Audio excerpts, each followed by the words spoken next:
I'm on team let the birth rate plummet to hell for various reasons, and I've talked about it. But Elon Musk is a pronatalist. He wants people to have more babies. He has a bunch of kids. He drops off baby batter. People make his babies. Yes, he has tons of kids. He helps put out babies into the world, and then he does not particularly care for them.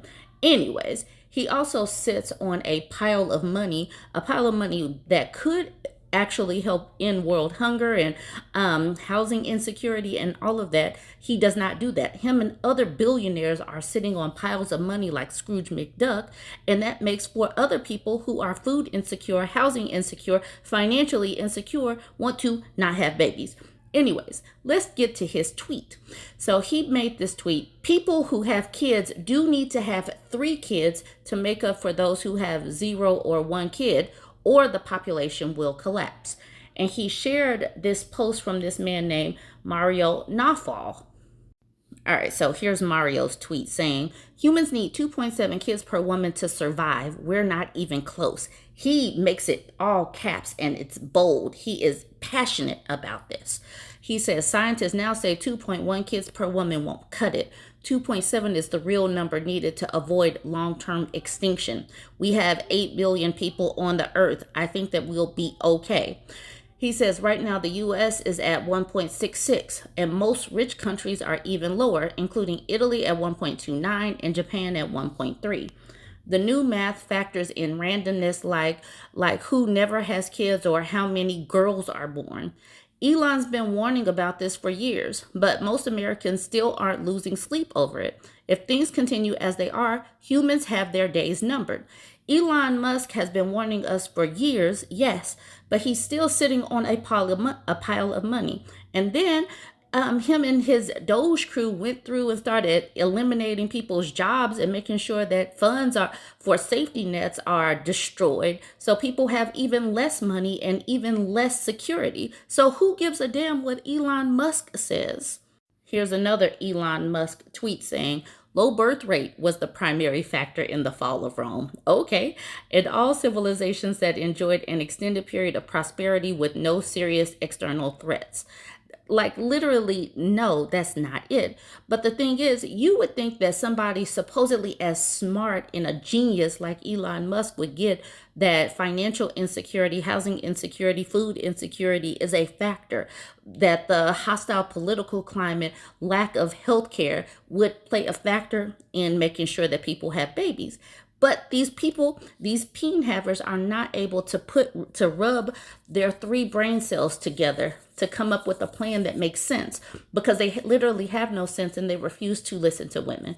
Anyways, this is according to Elon Musk, low birth rate was the primary factor in the fall of Rome.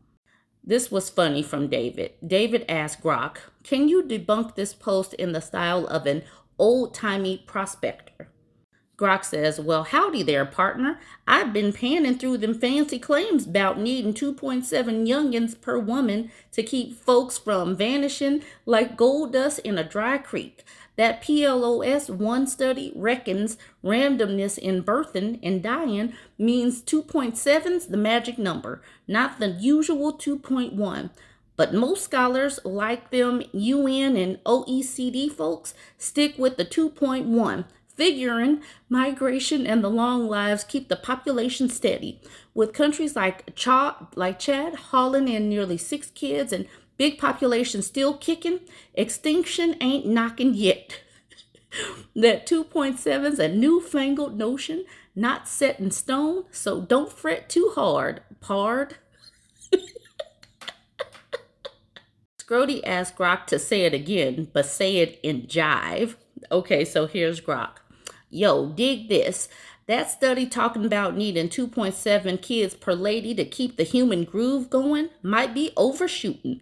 Most countries ain't hitting 2.1, like Italy at 1.29 and Japan at 1.3. So family lines could fade, no doubt, but big populations, immigration, and tech-like lab babies might keep the vibe alive without hitting 2.7. Some say 2.1's enough for the big dogs. Others ain't so true. It's a funky mix, man. Math says one thing, but real world moves like migration might change the beat. Stay cool, y'all. This is hilarious to me, but okay. This is the perfect comment to come from somebody named Caveman saying, how dumb are you when you say 2.7 kids and not three? You can't have zero point 0.7.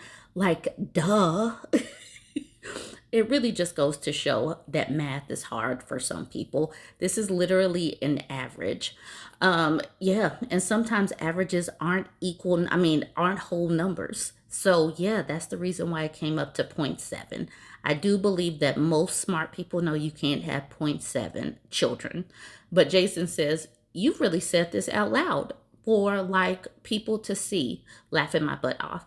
And for the people who are watching who were not that great at math, no, we're not asking you to have 2.7 children. This is literally how averages go. Please never type this in my comment section so people will laugh at you. Please just don't. Look up how averages are done, and averages won't always have a whole number. Caveman says, if you're hearing someone talking, go see a doctor. William says, LOL, definitely a caveman. And Caveman says, you know what the best part about being a caveman is? When the hits the fan, I won't be sucking people's peen for food like you. Oh, okay. What? Okay. Anyways, let's get off of caveman. Just last week, I was showing the graphs of how the U.S. births have declined over the last 50 years. These graphs are for the various ages of women and girls, and I am so happy that teenagers are having less and less babies. These graphs go from 1975 to 2025, and so you can see here teenage births going from 600,000 in 1975 to like 136,000. I think that's what it says in the article, back in 2025 or 2024. The 20-year-olds decreasing. Now, it looks like the 25-year-olds is slightly, well, it might be kind of equalizing right now. But where we're seeing the increases are the 30-year-olds. You can see that the 30-year-olds are increasing, the 30-year-olds are increasing because women are waiting to get more financially stable. They're going to school. Less teenagers are having babies. So that's the reason why we're seeing less babies right now, because young women are having fewer babies, which is a good thing. Because the thing is, they are snatching away social safety nets. They're making sure that there's no SNAP available. They're firing people. The economy is poopy right now. Tariffs are raising prices, shortages in housing and food and all of that. Who would have a baby right now unless you are really actually financially steady? The women who are 20 to 29, they probably know that they are not financially able to have babies right now. So they are holding off. And I do believe that the political climate, the climate where people are losing their health care, it is just not a good time as far as I can tell. Let's see what some people thought of Elon Musk's tweet. Sela says, shut the F up. She says, somehow this kind of comment makes me extremely angry.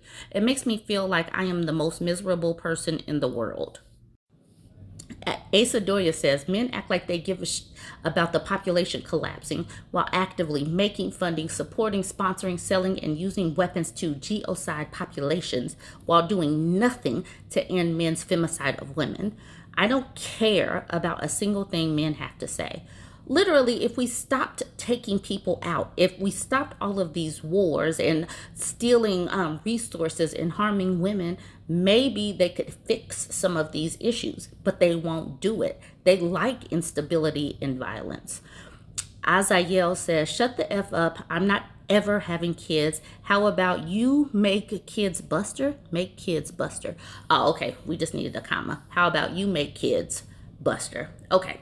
So that's the thing. There are going to continue to be women that say, nope, I do not want kids.